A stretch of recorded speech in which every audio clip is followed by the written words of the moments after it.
नमस्कार मंडळी, सात सह्याद्रीच्या अजून एका धार्मिक व्हिडिओमध्ये आपले खूप खूप स्वागत। मंडळी, श्रावण महिना म्हणजे हिंदू धर्मीयाच्या दृष्टीने अत्यंत पवित्र असा हा महिना। याच महिन्यामध्ये संपूर्ण सृष्टी हिरवा शालू पांघरून अगदी सजलेली असते आणि या श्रावण महिन्यामध्ये भरपूर अशा सणवारांची आणि धार्मिक कार्यांची रेलचेल असते। या श्रावण महिन्यामध्ये अनेक लोक धार्मिक पर्यटन सुद्धा करतात, देवदेवांच्या दर्शनासाठी सुद्धा लोक जातात। आपण सुद्धा असंच आज एका ठिकाणी जाणार आहोत धार्मिक पर्यटनासाठी। नाशिक पासून अगदी जवळच असलेला ब्रह्मगिरी पर्वत हा अत्यंत हिंदू धर्मामध्ये हा पर्वत धार्मिक अधिष्ठान आहे या पर्वताला आणि खूप महत्त्वाचा मानला जातो। याच पर्वत रांगेतून गोदावरी नदी उगम पावते आणि याच गोदावरीच्या उगमावरती त्र्यंबकेश्वराचं खूप पुरातन असं मंदिर आहे आणि त्यामुळेच हा ब्रह्मगिरी पर्वत हिंदू धर्माच्या दृष्टीने अत्यंत महत्त्वाचा आहे। त्यामुळे आपण आज या ब्रह्मगिरी पर्वताची किंवा ब्रह्मगिरी डोंगराची प्रदक्षिणा करण्यासाठी जाणार आहोत आणि बरेचसे भाविक श्रावण महिन्यात ही ब्रह्मगिरीची प्रदक्षिणा करतात आणि आपण सुद्धा आज ही एक ब्रह्मगिरीची प्रदक्षिणा करणार आहोत। माझ्याबरोबर आपली मित्रमंडळी आहे आणि आम्ही निघालेलो आहोत ब्रह्मगिरीच्या प्रदक्षिणेसाठी। तर चला मग आपण जाऊया ब्रह्मगिरी प्रदक्षिणेवरती आणि आपण पाहूया सह्याद्रीतला निसर्ग आणि त्या ठिकाणची धार्मिकता। आता पहाटेचे 4:45 वाजलेले आहेत। कुशवर्त कुंडामध्ये स्नान करून आम्ही प्रदक्षिणेला सुरुवात केलेली आहे। आता इथून साधारणतः पोगलेवाडीचा जो फाटा आहे तो 2.5-3 किलोमीटर आहे, तिथपर्यंत हा सरळ वॉक आहे नाशिकच्या दिशेने आणि नंतर राईट मारून पोगलेवाडी म्हणजे जो त्र्यंबक घोटी रस्ता आहे त्या रस्त्याने पुढे जाणार आहोत।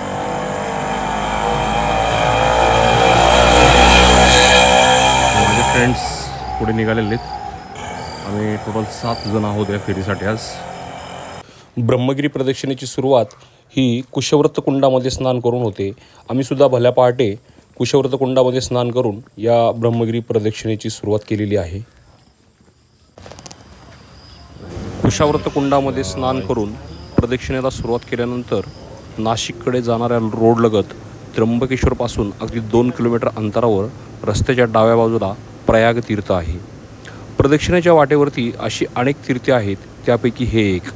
या प्रयाग तीर्थाला एक फेरी मारूनच प्रदक्षिणा पुढे जाते, तर आपण सुद्धा या प्रयाग तीर्थाला एक फेरी मारू आणि पुढे निघूया।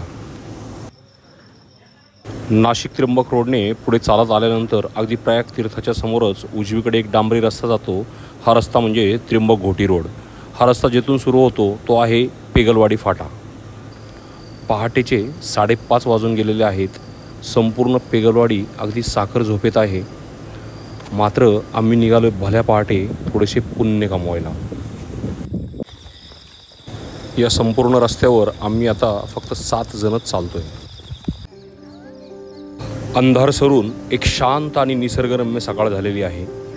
घोटी रोडच्या आसपासचे वातावरण अगदीच भन्नाट आहे, तसाही हा परिसर अगदीच निसर्गरम्य आहे आणि त्यामध्ये ही रम्य सकाळ म्हणजे क्या बात। आम्ही आता गेले 1.5 तास झाले कंटिन्यू चालतोय। जवळपास 8 किलोमीटरचे अंतर पार केलेले आहे, पण या रम्य वातावरणामुळे कुठेही थकवा जाणवत नाही आहे। आम्ही आता येऊन पोचलोय बहिणे गावाजवळ। इथून पुढे एक रस्ता सरळ जातो, त्या रस्त्याने न जाता आपल्याला उजव्या बाजूच्या रस्त्याने पुढे जायचे आहे।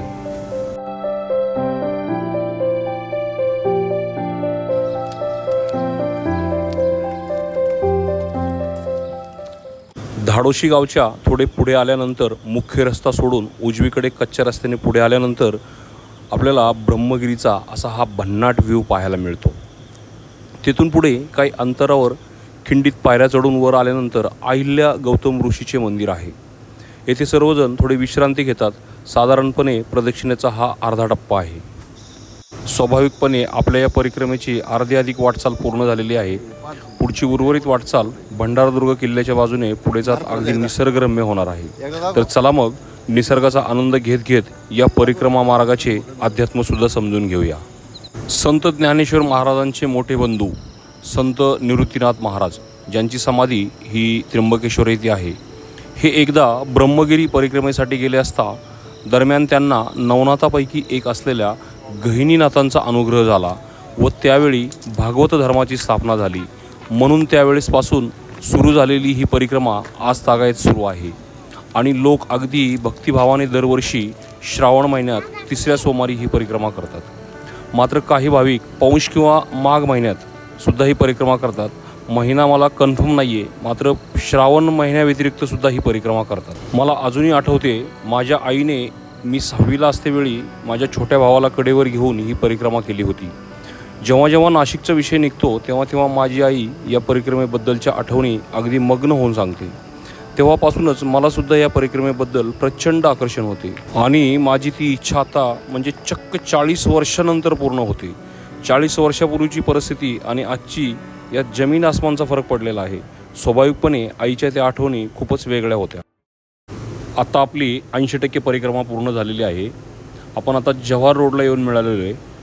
येथून पुढे त्र्यंबकेश्वर फक्त 3 किलोमीटर आहे। आत्तापर्यंत 24 किलोमीटरची परिक्रमा पूर्ण झालेली आहे आणि पुढचा जो मार्ग आहे तो आता मुख्य रस्त्याने आहे। तर आता आपण निघूया त्र्यंबकेश्वरकडे। संपूर्ण परिक्रमा मार्गावरती आपल्याला अनेक तीर्थे, कुंड आणि मंदिरे पाहायला मिळतात। त्यापैकीच हे एक मंदिर। काही वास्तू सुस्थितीत तर काही वास्तू अगदी नावापुरत्या शिल्लक राहिलेल्या आहेत।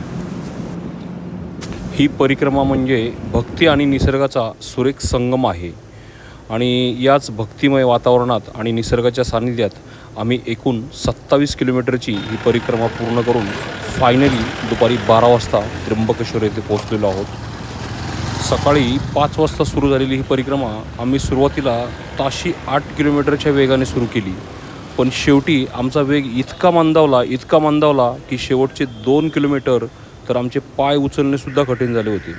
शेवटी काय अवस्था झाली आहे तुम्ही पाहू शकता। ओम नमः शिवाय। सर्वजण प्रचंड दमलेले आहेत। कोणाची आता चालण्याची इच्छा नाही आहे, मात्र श्रावण महिना चालू आहे त्यामुळे स्वाभाविकपणे ज्योतिर्लिंगाच्या दर्शनाला जायलाच पाहिजे। पाहूया, गर्दी तर असणारच आहे। वेळ लागणार असेल तर कळसाचे दर्शन घेऊन आमचा परतण्याचा विचार आहे।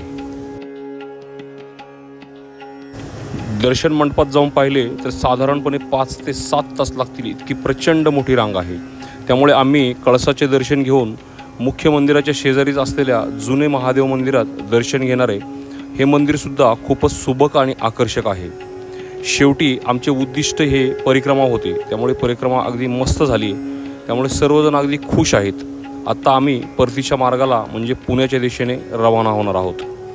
तर मित्रांनो, तुम्हाला हा व्हिडिओ कसा वाटला हे कमेंट बॉक्समध्ये जरूर कळवा आणि आपल्या चॅनलला अजूनपर्यंत सबस्क्राईब केलं नसेल तर सबस्क्राईब नक्की करा, लाईक करा, शेअर करा आणि अशाच नवीन व्हिडिओचा आनंद घेण्यासाठी आपल्या साध सह्याद्री नावाच्या चॅनलला जरूर भेट द्या। तर मग भेटूया पुन्हा अशाच एका नवीन भन्नाट भटकंतीवर। तोपर्यंत जय हिंद, जय महाराष्ट्र।